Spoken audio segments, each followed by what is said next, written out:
December 25th, 1776. The Delaware River near McConkey's Ferry, Pennsylvania. The night air is a physical thing, a shard of ice driven into the lungs with every breath. It is thick with the sound of grinding ice floes, great plates of frozen water the size of carriages, chewing at the hulls of the shallow draft Durham boats. This grating, groaning protest of the river is the soundtrack to a revolution on the verge of annihilation. For General George Washington, standing on the frozen bank, the sound is a metaphor for his army and his cause.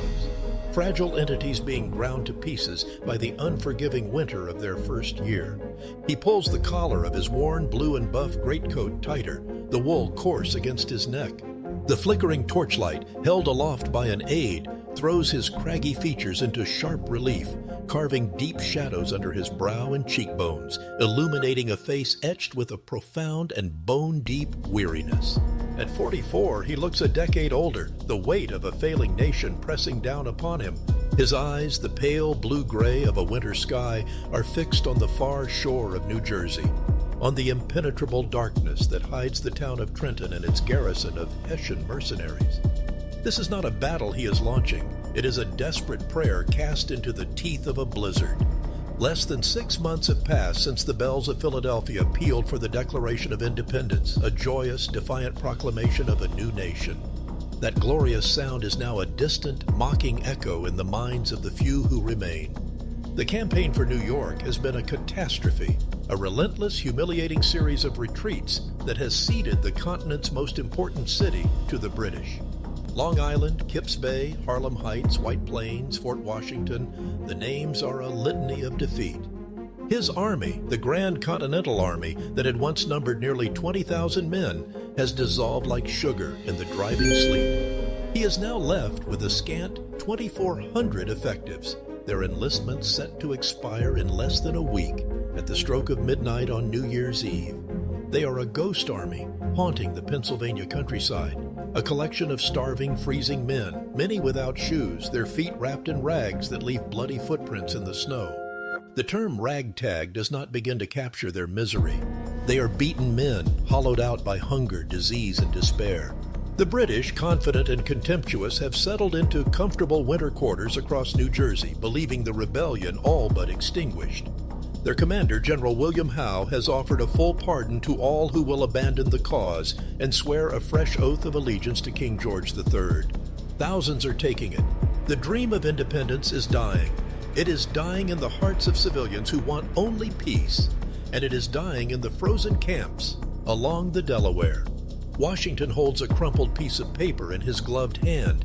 It's a copy of Thomas Paine's new pamphlet, The American Crisis, rushed into print just days ago.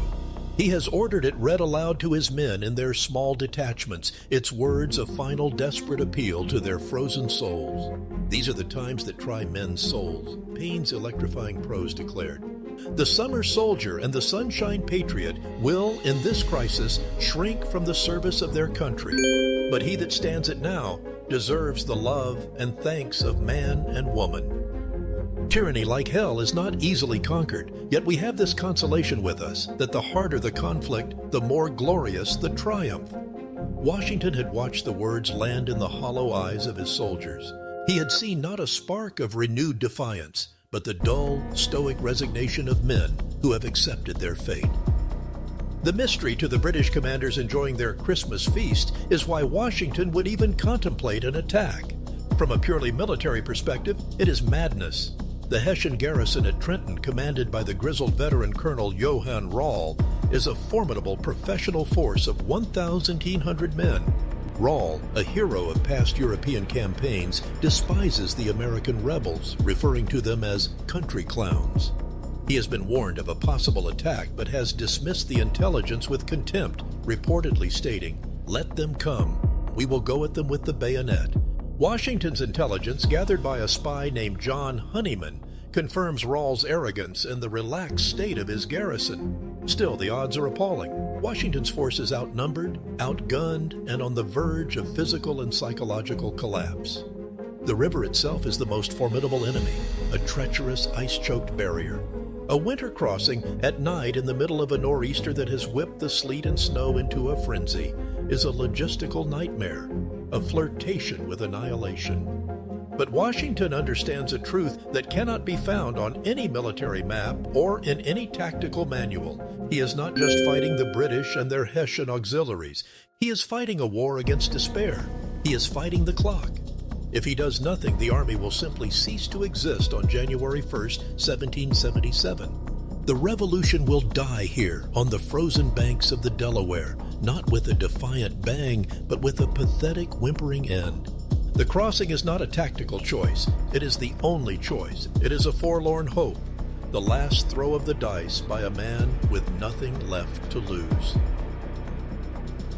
The central problem facing George Washington was not merely tactical or logistical. It was existential. He was tasked with waging a war against the most powerful military-industrial complex on Earth, with an army that did not, in any meaningful sense, exist. The British Empire of 1775 was the undisputed global superpower, its authority projected across the oceans by the invincible Royal Navy and enforced on land by the British Regular, the Red Coat, the iconic soldier of the 18th century. This was no peasant levy or part-time militia. The British soldier was a long-service professional, often enlisted for life, a product of brutal discipline and incessant mind-numbing drill. He was a cog in a perfectly functioning machine of linear warfare, an institution that had crushed its enemies on battlefields from Europe to India. He knew how to march into a storm of lead, stand shoulder to shoulder with his comrades in immaculate ranks, and unleash disciplined rolling volleys from his 75 caliber Brown Bess musket.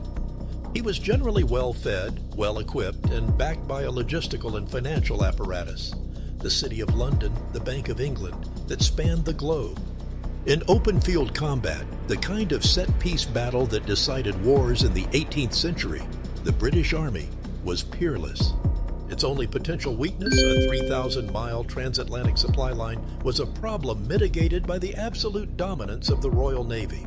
What did the American colonies have to counter this imperial juggernaut? They had militias. The colonial militia system was a legacy of the early settler days, an institution designed for local defense against Native American raids or French incursions. It was a community-based organization woven into the social fabric of the colonies. On paper, it looked formidable, a vast reservoir of hundreds of thousands of men of fighting age. But in reality, it was a deeply flawed instrument for a sustained continental war. Militiamen were civilians first, soldiers a distant second. They were farmers, blacksmiths, and merchants who drilled perhaps a few times a year on the village green. Their loyalty was intensely local, to their town, their county, their colony. The very idea of marching hundreds of miles to fight for a nebulous, newly invented concept called America was alien to many. Their terms of service were absurdly short, often just 90 days. A general could plan a campaign only to watch his army evaporate as enlistments expired on the very eve of battle. The lack of standardization was crippling. There was no single command structure, no uniform training doctrine, no centralized supply system. Regiments from Massachusetts had different drills, different weapons, and a different social ethos than regiments from Virginia or Pennsylvania. A typical American force was a hodgepodge of hunting shirts and homespun cloth, armed with a motley collection of personal firearms, old fowling pieces used for bird hunting, rusty French muskets left over from the last war, and German rifles of superb accuracy but agonizingly slow to load. Anecdotes from the early days of the war paint a picture of organizational chaos. At the siege of Boston, officers complained that they could never be sure of their true strength, as militia would simply wander off to check on their farms or visit their families. Discipline, as a professional soldier would understand it, was non-existent. Officers were often elected by their men and held their authority by consent, not by the power of military law. This democratic spirit was laudable in a town meeting, but it was disastrous on the battlefield, where instantaneous obedience to orders is the currency of survival. Washington, in letter after desperate letter to the Continental Congress, vented his frustration. To place any dependence upon militia, he wrote, is assuredly resting upon a broken staff. Men just dragged from the tender scenes of domestic life are timid and ready to fly from their own shadows. He knew, with the cold certainty of a man who had witnessed it firsthand, that a war fought by militia alone would be a short and bloody failure. The core problem was this: America needed to create a professional army, a Continental Army, from a society that was deeply, philosophically suspicious of standing armies, viewing them as instruments of tyranny and the very thing they were fighting against. He had to convince a collection of 13 fiercely independent colonies, each jealous of its own sovereignty, to cede control of its men and resources, to provide the funds, the food, the clothing, and the weapons for a national force. He had to build a war machine from scratch in the middle of a war, while being actively hunted by the enemy. It was a task that would have broken a lesser man. To understand the chasm Washington had to cross, one must understand the technology and doctrine of 18th century warfare. It was an age of black powder, cold steel, and rigid, almost geometric formations. The king of the battlefield was the smoothbore, flintlock musket. The British Brown Bess and its French counterpart, the Charleville, were the archetypes. These were simple, robust, and utterly inaccurate weapons. A Bess was a 75 caliber beast weighing over 10 pounds and measuring nearly 5 feet long with its 17-inch socket bayonet fixed. It threw a heavy 1-ounce lead ball that could inflict a ghastly, maiming wound. But hitting a specific man-sized target beyond 50 or 60 yards was a matter of pure luck. The barrel was smooth, not rifled, so the loosely fitting ball rattled down the barrel and emerged with no stabilizing spin. The flintlock ignition system, where a piece of flint struck a steel frizzen to create a spark, was notoriously unreliable, prone to misfiring in damp weather at a rate of up to 1 in 4 shots. And it was a slow weapon to load. A well-drilled soldier, under the immense stress of combat, could get off perhaps 3 aimed rounds in a minute. The loading process itself was a 9-step ballet. Reach into the cartridge box, bite off the end of the paper cartridge, pour a little powder in the priming pan, pour the rest down the barrel, ram the ball and paper down, and finally bring the weapon to the shoulder to fire. Because of this inherent inaccuracy, individual marksmanship was considered irrelevant. The entire system of war was built around the principle of massed volley fire. The goal was not to have one soldier hit one target, but to have 1,000 soldiers create a wall of lead, a shotgun-like blast aimed at an opposing formation 100 yards away. This required unwavering, almost inhuman discipline. Linear tactics demanded that soldiers stand shoulder to shoulder in long 2- or 3-rank lines, ignoring the screams of the wounded and the sight of their comrades falling beside them, and load and fire in perfect unison on command. It was a psychological triumph of incessant drill over the primal instinct for survival. The side that could maintain its formation, absorb horrific casualties, and deliver faster, more disciplined volleys would win the day. The climax of a battle was often the bayonet charge, a terrifying, brutal affair that broke the will of the wavering side. The British regular, with his years of training and iron discipline, was the undisputed master of this grim calculus. The American colonies, however, possessed a different weapon and a different tradition. In the hands of the frontiersmen, particularly those of German descent in Pennsylvania and the Virginia backcountry, was the American long rifle, often called the Kentucky or Pennsylvania rifle. This was a firearm of exquisite craftsmanship and deadly precision. Its long, elegant octagonal barrel contained spiral grooves, rifling, that bit into a tightly patched lead ball, imparting a spin as it traveled down the barrel. This spin acted like a gyroscope, stabilizing the ball in flight and allowing for incredible accuracy. In the hands of an expert, a rifle was lethally accurate out to 200, even 300 yards, 4 to 5 times the effective range of a musket. But this new technology was not a war winner on its own. It came with significant drawbacks that made it unsuitable as a primary weapon for line infantry. The loading process was painfully slow. Forcing the tight-fitting patched ball down the long, fouled barrel with a mallet and ramrod could take a minute or more, 4 times as long as loading a musket. Furthermore, the delicate rifles could not be fitted with a bayonet, rendering the rifleman defenseless once an enemy closed with him. They were the perfect weapons for a sniper, an assassin, or a skirmisher, but not for a soldier of the line. Washington appreciated the rifle's potential from the start, forming elite companies of riflemen, like those led by the formidable Daniel Morgan. But he knew they could not replace the musket. A line of riflemen would be overrun and slaughtered by a bayonet charge after their first volley.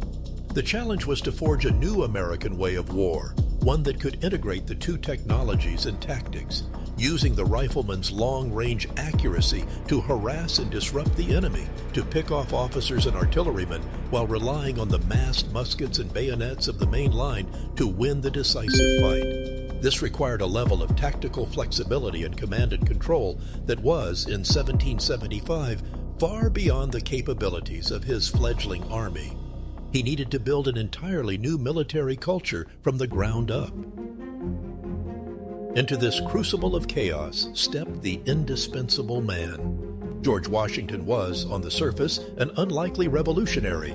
He was a product of the Virginia planter gentry, a wealthy landowner, a slaveholder, a man of immense property and social standing within the British colonial system he would come to destroy. He was not a firebrand orator like Patrick Henry or a radical intellectual like Samuel Adams. He was reserved, formal, even aloof, a man who guarded his emotions closely. His power lay not in his words, but in his sheer physical and moral presence. Standing 6 feet 2 inches, a giant in an age when the average man was 5'7", he possessed an imposing physicality that commanded immediate respect. His sheer size, combined with his dignified and graceful bearing, made him the focal point of any room he entered. But beneath the stoic, almost impenetrable exterior was a will of tempered steel, an ambition that burned like a forge, and a profound resilience, all of it shaped in the unforgiving wilderness of the Ohio Valley. His military education had been a trial by fire, beginning 20 years earlier during the French and Indian War. As a young, ambitious, and sometimes rash colonel in the Virginia Regiment, he had learned the brutal realities of war. He learned from the British, observing their discipline, their logistics, their methods of fortification. He saw their strengths, but he also saw their fatal arrogance and their utter inflexibility in the face of the unique challenges of American warfare. At the disastrous Battle of the Monongahela in 1755, he served as a volunteer aide-de-camp to General Edward Braddock. He witnessed firsthand how a perfectly disciplined European army could be annihilated when it failed to adapt to a new environment. He watched in horror as French troops and their Native American allies, using cover and concealment in the dense forest, tore Braddock's perfect, immaculate red-coated lines to shreds.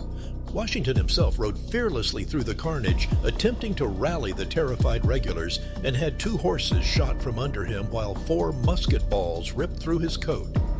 He emerged from the slaughter unscathed, an experience that gave him a near mythical status and which he himself attributed to the hand of Providence.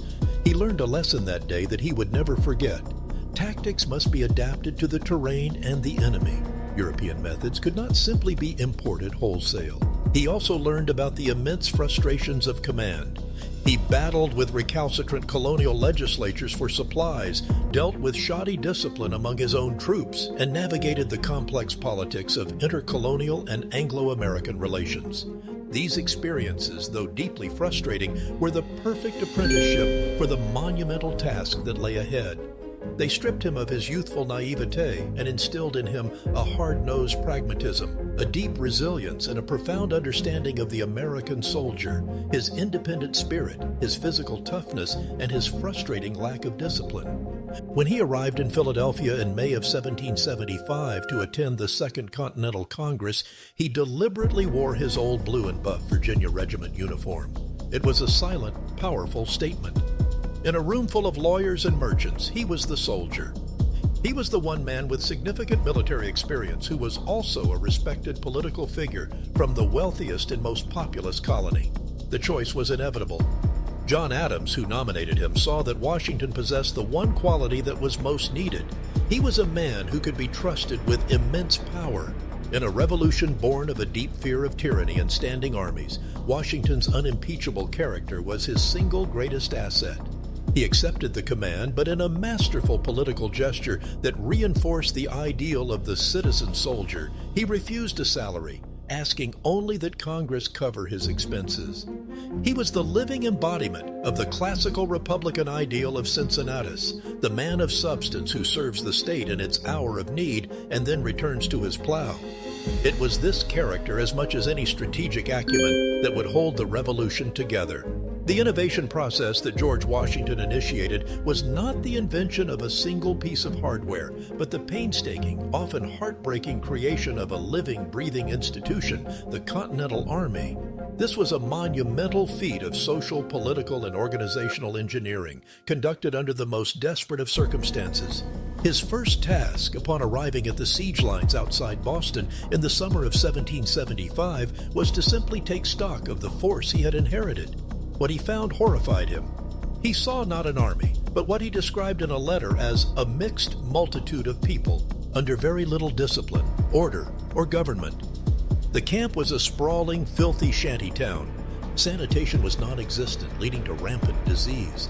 Drunkenness was common. Sentries were found sleeping at their posts. There was a shocking familiarity between officers and enlisted men, a lack of military deference that grated on his Virginian sense of hierarchy. He immediately began a meticulous top-to-bottom overhaul, imposing his will on the chaotic mass of humanity. The first step was establishing a clear and unambiguous hierarchy. He divided the army into divisions and brigades, appointing generals he knew and trusted, men like Charles Lee, Artemus Ward, and Israel Putnam. He bombarded Congress with letters pleading for a standardized set of military regulations, the Articles of War, which would form the legal basis for military discipline. When Congress was slow to act, he implemented his own standing orders. He instituted regular drills, parades, and inspections using public ceremony to instill a sense of order and professionalism.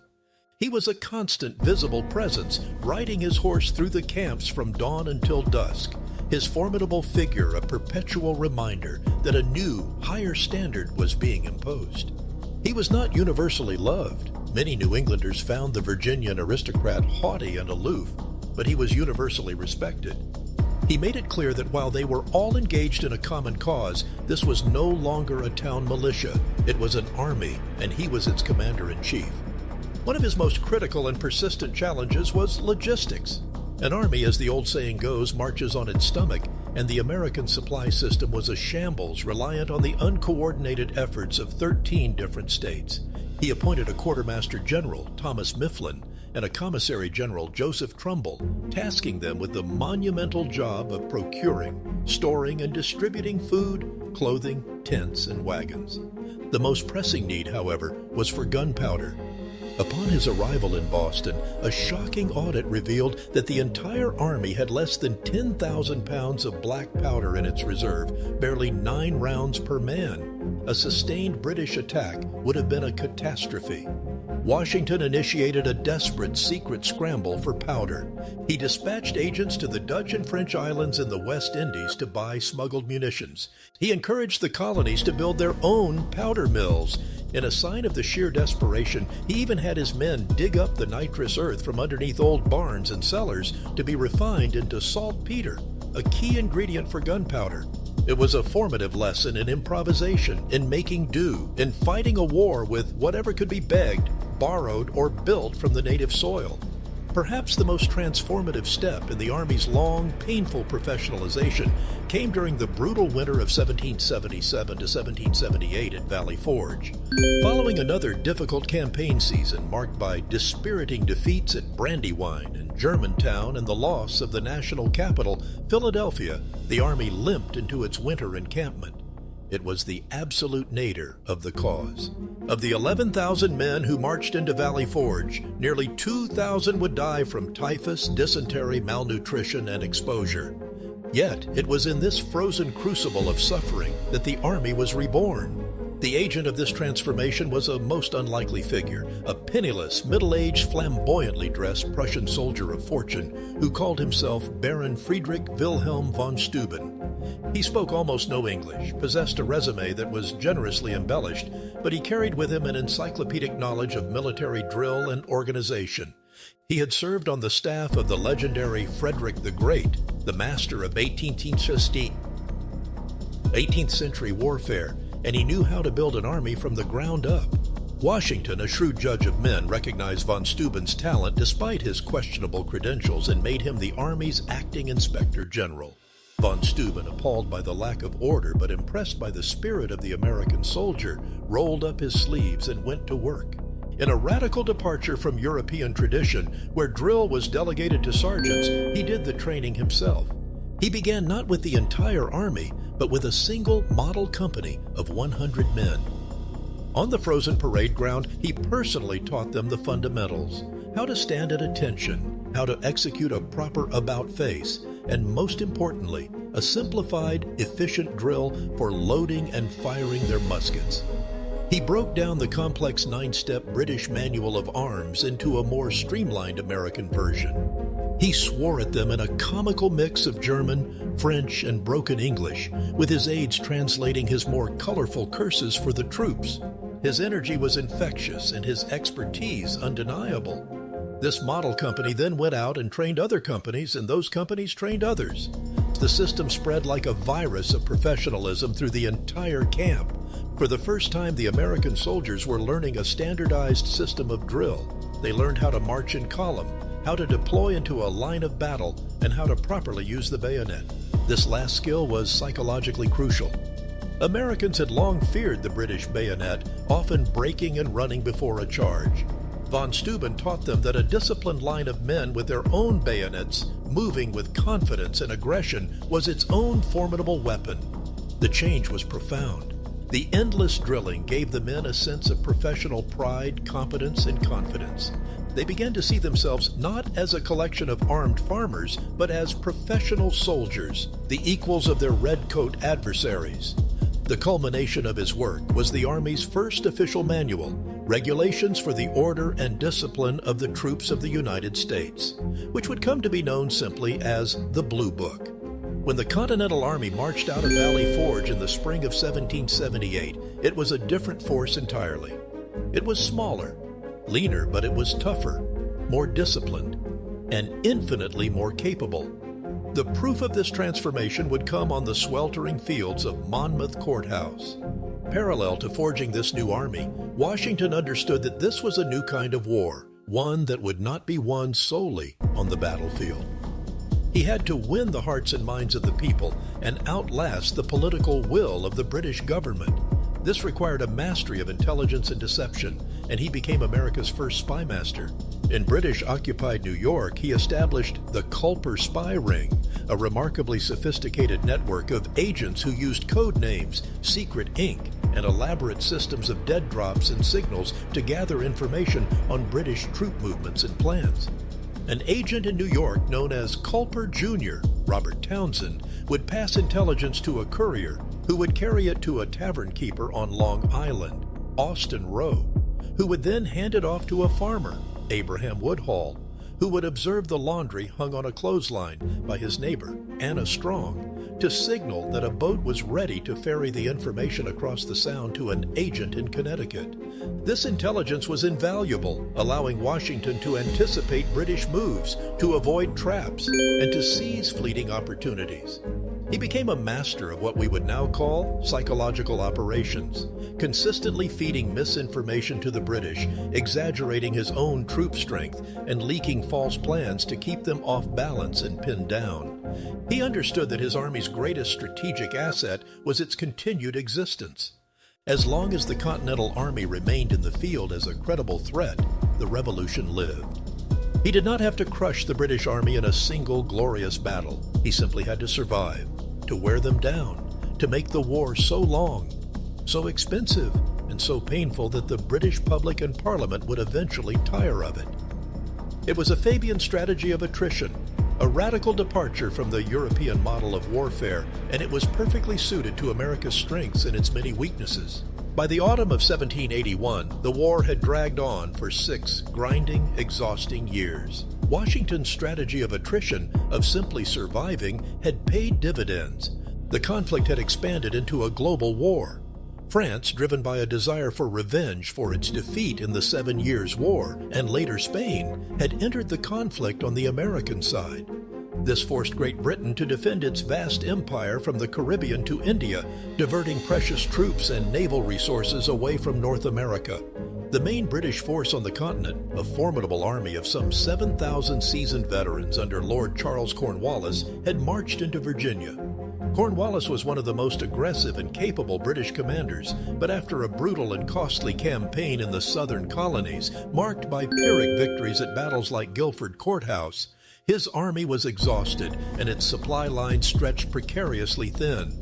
Seeking a defensible deep-water port where he could rest, refit, and be resupplied or evacuated by the Royal Navy, he marched his force to the small tobacco port of Yorktown on a peninsula formed by the York and James rivers. He began to fortify it, confident in his position. For the British, control of the sea was the ultimate insurance policy. As long as the Royal Navy ruled the waves, his army could not be trapped. The strategic importance of this moment was not lost on Washington. For years, he and his French allies, commanded by the Comte de Rochambeau, had been planning for a decisive stroke, a battle that would trap and destroy a major British army and break the long stalemate. His primary obsession had been the recapture of New York City, the British headquarters and main garrison in America. But in August of 1781, as he prepared for a potential assault on New York, he received the single most important piece of intelligence of the entire war. A letter arrived from Admiral de Grasse, the commander of the main French fleet in the West Indies. De Grasse was sailing north with his entire battle fleet of 28 ships of the line and 3,000 French soldiers. He would be available for a joint operation, but only for a limited time, until mid-October, when the hurricane season demanded his return to the Caribbean. Crucially, he was not sailing for New York. He was heading for the Chesapeake Bay. In that moment, the entire strategic geometry of the war shifted. Washington, in a flash of strategic brilliance, saw the opportunity with startling clarity. New York was a fortress, but Yorktown was a trap. If de Grasse could establish naval superiority and control the mouth of the Chesapeake Bay, he could cut Cornwallis off from the sea, severing his line of supply and, more importantly, his line of escape. If Washington could then secretly and swiftly move his own American army, along with Rochambeau's French force 400 miles south to Virginia, they could bottle Cornwallis up on the Yorktown Peninsula and annihilate him. The plan was audacious, bordering on reckless. It required incredible speed, absolute secrecy, and the perfect clockwork coordination of land and sea forces separated by hundreds of miles, communicating by slow-moving dispatch riders and sailing ships. It was a logistical gamble of the highest possible order. The enemy's preparations at Yorktown were textbook 18th century siegecraft. Cornwallis's engineers had constructed a main line of fortifications around the town, consisting of 10 earthen redoubts connected by trenches and batteries. In front of this main line, they built a series of detached earthen forts called redoubts to keep the attackers' artillery at a distance. Two of these on the far eastern end of the British line, designated Redoubt 9 and Redoubt 10, were particularly critical as they anchored the line near the banks of the York River. The British defensive doctrine was simple and well-founded: hold out. They expected a conventional European-style siege, a slow, methodical, almost ritualistic process that could take months. They were utterly confident that long before their defenses could be seriously breached, a British relief fleet would arrive from New York, smash the French blockade, and rescue the army. Their mindset was one of stubborn professional confidence, bordering on arrogance. For the American and French soldiers heading south, the mood was one of electrifying, almost disbelieving anticipation. The long march from New York to Virginia was itself a masterpiece of military deception. Washington left a small force behind, ordering them to build large bake ovens and make obvious preparations for a major siege, a ruse designed to convince the British commander in New York, Sir Henry Clinton, that an attack on the city was imminent. The deception worked perfectly.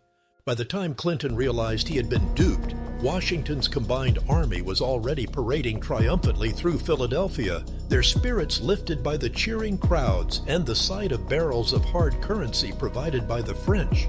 For the veteran soldiers of the Continental Army, the men who had endured the humiliating retreats from New York, the frozen hell of Valley Forge, and the long, frustrating stalemate, this was it.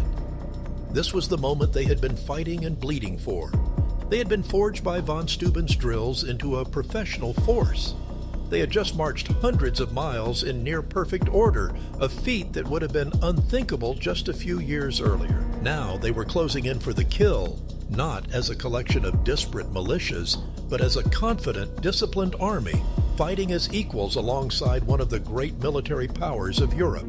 The stage was set for the final decisive act of the American Revolution. September 28, 1781. The air over the fields surrounding Yorktown is thick with the humid haze of a Virginia autumn, the silence pregnant with anticipation. For the soldiers of the combined American and French armies, the sight laid out before them is one they have dreamed of for 6 long, agonizing years. Below them, spread out across the narrow peninsula, is the flower of the British Army in the South, commanded by Lord Cornwallis. Trapped. The first and most critical part of Washington's audacious gamble has paid off spectacularly. Admiral de Grasse's fleet commands the Chesapeake Bay. On September 5th, in a brief but violent naval engagement known as the Battle of the Capes, de Grasse's warships had intercepted and driven off the British relief fleet from New York, sealing Cornwallis's fate. The Royal Navy's shield was broken. He is cut off from the sea, his lifeline to the British Empire severed. Now the land-based portion of the trap can be sprung. 17,000 Allied troops, 9,000 Americans and 8,000 French, form a tight semicircle around the British fortifications, their brightly colored uniforms a vivid living tapestry of revolution. The French in their immaculate white coats, the Americans in their mixture of blue, brown, and buckskin. The siege of Yorktown has begun. Washington's plan of attack is a textbook application of 18th century siegecraft, the methodical scientific process of strangulation perfected by the great French military engineer Marshal Vauban. It is a slow, grinding, inexorable process. The first step is to establish a first parallel, a long, deep trench running parallel to the enemy defenses, just out of effective musket range, but close enough for the heavy artillery to do its work.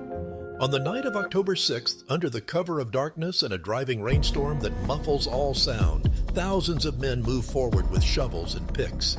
They work in disciplined silence, a testament to von Steuben's training. The only sounds the muffled thud of earth, the splintering of roots, and the hushed commands of their officers. Washington himself is there, a towering, reassuring presence in the dark. He strikes a few ceremonial blows with a pickaxe to inaugurate the work, narrowly avoiding a British cannonball that strikes nearby. By dawn, a 2,000-yard trench, complete with supporting redoubts and communications trenches, has seemingly appeared from nowhere, a deep raw scar in the earth facing the British lines. The British are stunned. The speed, scale, and precision of the work is a terrifying testament to the professionalism of the Allied armies. Into this new trench, the sappers and artillerists haul their heavy guns. This is where the French contribution is most keenly felt. They are the undisputed masters of siege warfare, and they have brought a massive and devastatingly powerful siege train of heavy cannon and mortars. Great bronze and iron tubes, some 24-pounders weighing over 5,000 pounds, are hoisted onto wooden platforms by teams of sweating, straining men. For 3 days, beginning on October 9th, the Allies bombard the British positions relentlessly. The air trembles and the ground shakes with the concussive roar of the big guns. More than 50 cannons are firing in unison, a continuous, deafening, soul-shattering thunder. Solid iron cannonballs smash into the British earthworks, sending geysers of dirt and splintered wood into the air, methodically dismantling the defenses. The high arching trajectories of the mortars drop explosive shells directly into the confined British lines, their blasts spreading terror and razor-sharp shrapnel. A young American surgeon, James Thatcher, would write in his diary, "The whole peninsula trembled under the incessant thunder of our infernal machines." For the British soldiers huddled behind their crumbling defenses, it is a living hell. The bombardment is so intense and accurate that it sets fire to several British ships anchored in the York River, including the 44-gun warship HMS Charon, which burns to the waterline in a spectacular, horrifying inferno that illuminates the night sky. The bombardment is devastatingly effective, but it is not enough. To bring the siege to a swift conclusion, the Allies must move their guns closer, to a range where they can pulverize the main British line into dust. They need to dig a second parallel, a mere 400 yards from the British positions, but progress on the Allied right flank is blocked by two key British outposts, Redoubt 9 and Redoubt 10. These small, well-constructed, star-shaped earthen forts, bristling with cannon and surrounded by sharpened obstacles, command the open ground. As long as they remain in British hands, the second parallel cannot be completed. They must be taken, and they must be taken by storm in a direct frontal assault with cold steel. Washington decides on a daring night assault for October 14th. The plan calls for a simultaneous, coordinated attack to prevent the British from shifting reinforcements. The French, under the command of Baron de Viomenil, will attack the larger and more heavily defended Redoubt 9. The Americans will be given the honor of taking Redoubt 10. Command of the American Assault Force, 400 elite light infantrymen handpicked from across the Army, is given to a young, fiercely ambitious lieutenant colonel who has been relentlessly pleading for a combat command throughout the war, Alexander Hamilton. After years of serving as Washington's indispensable aide-de-camp, essentially his chief of staff, Hamilton is desperate to prove his courage under fire, to win the military glory he believes is his destiny. This is his moment. As darkness falls, the men make their preparations. In a move to ensure maximum surprise and prevent a wild, undisciplined firefight, they are ordered to unload their muskets. This is to be a silent approach followed by brutal close-quarters work. There will be no firing to give away their position. This will be a fight with the bayonet alone. The engineers, known as sappers and miners, carry heavy axes to chop through the abatis, the formidable barrier of sharpened logs and branches that forms the outer defense of the redoubts. To ensure complete surprise, a diversionary attack is launched on the far side of the British lines, drawing the enemy's attention. Then, at the prearranged signal, a series of 6 cannon shots, the assault will begin. Hamilton gathers his men in the darkness of the trench. He speaks to them in a low, intense voice. Their honor and the honor of the American Army is at stake. They are to show their French allies and the world that American soldiers are the equal of any in Europe. Among his battalion commanders is his close friend, Lieutenant Colonel John Lawrence of South Carolina, another of Washington's young protégés, leading the charge on one flank. The air crackles with a nervous, controlled energy. Every man understands the risk. To charge a fortified position in the face of enemy fire is one of the most terrifying prospects in warfare. But after years of retreat and hardship, they can smell victory. The signal rockets streak into the black sky, bursting into green stars. Avancez! Vive le roi! The French column, moving with the disciplined precision of a parade ground maneuver, advances on Redoubt 9. Moments later, Hamilton, sword drawn, gives his own order. Forward, the 400 American light infantrymen surge up from their trenches and sprint across the open, cratered ground toward Redoubt 10. The distance is 100 yards of black, treacherous no-man's land. Almost immediately, the British sentries didn't spot them. A shout of alarm rings out across the field. The redoubt erupts in a blinding flash of musket fire. Men begin to fall, their bodies tumbling into the dark. The Americans do not stop. They do not fire back. They press forward, their bayonets held low, their only thought to close the distance. They reach the abatis, a tangled, vicious web of sharpened branches designed to slow them down, to hold them in the kill zone. The sappers swing their axes, hacking furiously at the logs, trying to create a gap in the obstacle. The British defenders, a small but determined force of about 70 Hessians and British soldiers, lean over their earthen parapets, firing down into the struggling mass of men below. The fighting at the abatis is a desperate, vicious, and chaotic affair. The Americans are bunched up, perfect targets. The sappers, under a hail of lead, are too slow. Frustration turns to fury.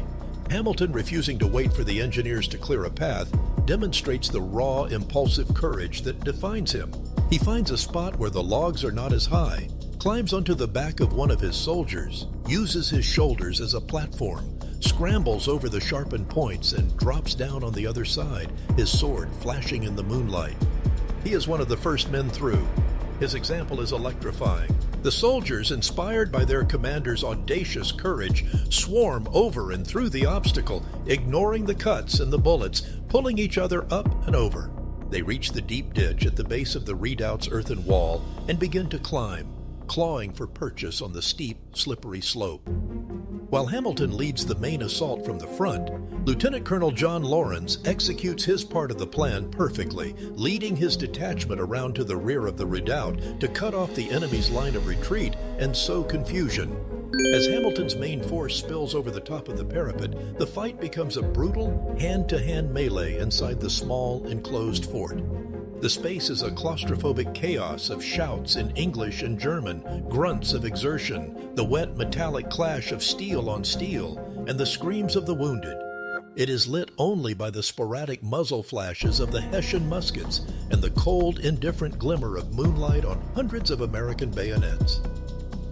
Hamilton is in the thick of it, leading the charge, a whirlwind of controlled violence. The Americans, fueled by years of pent-up frustration and a burning desire to prove themselves, fight with a ferocity that stuns the professional defenders. The Hessians, outnumbered and overwhelmed, are broken in less than 10 minutes of savage combat.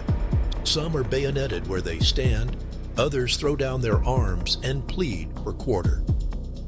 The French assault on Redoubt 9 is a tougher, bloodier fight against a stronger garrison, but they too succeed, though with heavier casualties. The twin keys to the British defense are in Allied hands. The aftermath is swift and decisive. The capture of the redoubts is the critical, conclusive action of the siege. With the forts taken, Allied engineers worked through the night to incorporate them into their own lines, and by morning the second parallel is complete. They move their heavy artillery forward, now to within point-blank range of the main British defenses. The bombardment that follows is even more intense than before, a relentless storm of iron that rips the remaining British fortifications to shreds, dismounting their cannons and leaving them with nowhere to hide. Cornwallis, his position now utterly hopeless, makes one last, desperate attempt to escape. On the night of October 16th, he tries to ferry his troops across the York River to Gloucester Point, hoping to break through the thin line of militia holding that side and march north to New York. But the elements themselves seem to have declared for the American cause. A violent squall blows in, scattering his boats and ending the attempt. It is the final blow. There is no escape. The next morning, October 17th, the 4th anniversary of the American victory at Saratoga, a lone British drummer boy, no older than 14, mounts the shattered parapet of the hornwork. He beats the steady, recognized rhythm for a parley. Beside him, an officer waves a white handkerchief. The Allied guns, one by one, fall silent. The sudden quiet is more profound than the noise that preceded it. The world, it seems, has been turned upside down. The news of the surrender at Yorktown spread like wildfire through the colonies, igniting spontaneous celebrations from New Hampshire to Georgia. It was the decisive, war-winning blow that the revolution had so desperately needed. In London, when the Prime Minister Lord North received the dispatch, he reportedly staggered as if he had taken a musket ball to the chest, pacing his office and crying out, "Oh God, it is all over!" He was right. While the final peace treaty would not be signed for another 2 years, the war for American independence was, for all practical purposes, won on the blood-soaked earth of Redoubt 10 and the capitulation field at Yorktown. The institutional reaction within the Continental Army was one of immense, profound pride. The soldiers had met a first-rate European army in a conventional European-style battle, a siege and a direct assault, and had beaten them at their own game. They had proven to the French, to the British, and most importantly, to themselves, that they were not just a rabble in arms, but a disciplined, professional fighting force. The long-term impact on the Army itself, however, was complex and perilous. With the fighting over, the nation's deep-seated suspicion of a standing army resurfaced with a vengeance. Congress, bankrupt and feckless, failed to pay the soldiers for their years of service or fulfill its promise of a lifetime pension for the officers. This led directly to the Newburgh Conspiracy in the winter of 1783, a potential military coup by a corps of high-ranking officers who were disgusted with Congress's neglect. They planned to march on Philadelphia and impose their will on the civilian government. It was Washington who personally quelled the uprising, not with force, but with a masterful appeal to their patriotism and honor. In a humble, dramatic gesture before his assembled officers, he took out a letter from a congressman to read. He paused, fumbled in his pocket, and put on a new pair of spectacles, remarking quietly, "Gentlemen, you will permit me to put on my spectacles, for I have not only grown gray, but almost blind in the service of my country." The simple human act, the admission of vulnerability from their stoic commander, shamed the conspirators and reduced many to tears. The crisis was averted, and the principle of military subordination to civilian authority was saved.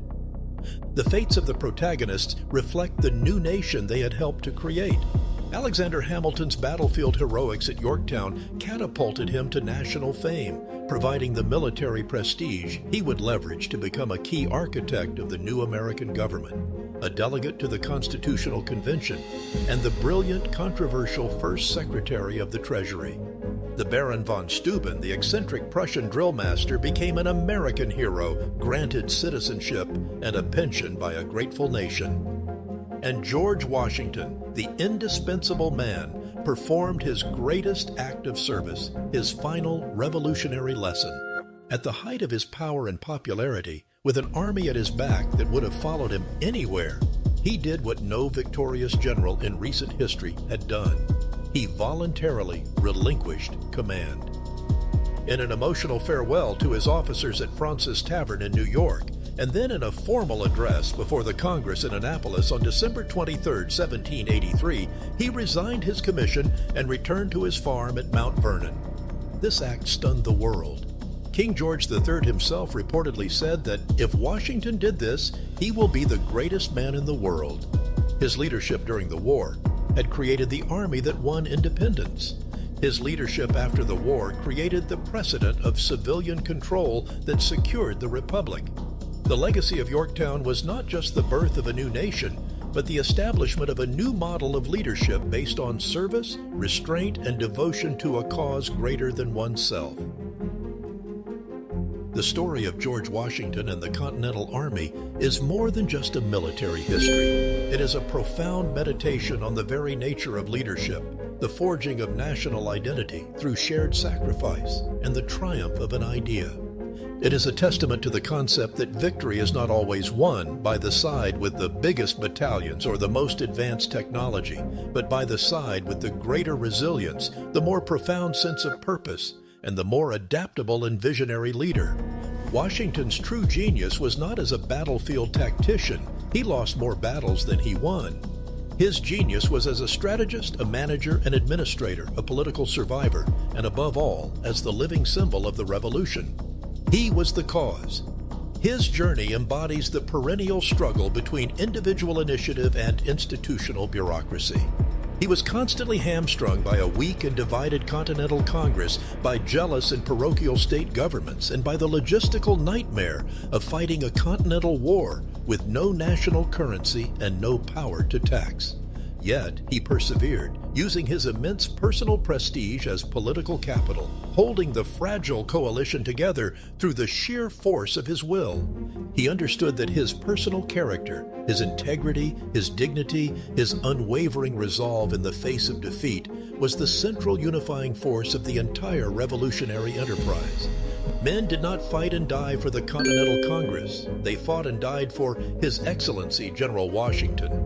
The story is also a powerful lesson in the complex relationship between technology, doctrine, and victory. The Americans did not win by inventing a new superweapon. They won by adapting. They blended the long-range precision of the rifle, a uniquely American tool, with the disciplined shock power of the musket and bayonet, a European import. They learned to fight a hybrid war, using guerrilla tactics in the backcountry and conventional linear tactics when the situation demanded it. Washington's great contribution was creating an organization, the Continental Army, that was flexible enough to do both. He took the best of the European military tradition, personified by the gruff professionalism of von Steuben, and merged it with the realities of the American environment and the spirit of the American soldier. Ultimately, however, the revolution was a triumph of the human spirit.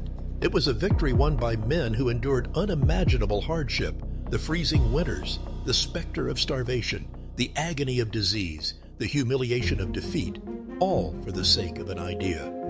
The courage on display was not just the explosive, momentary courage of Hamilton's bayonet charge, but the quiet, stubborn, day-after-day courage to simply keep going when all seemed lost.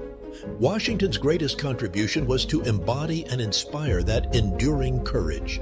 He held the army together through his unwavering presence. He suffered with his men at Valley Forge. He shared their risks on the battlefield, and he never, ever despaired of the cause.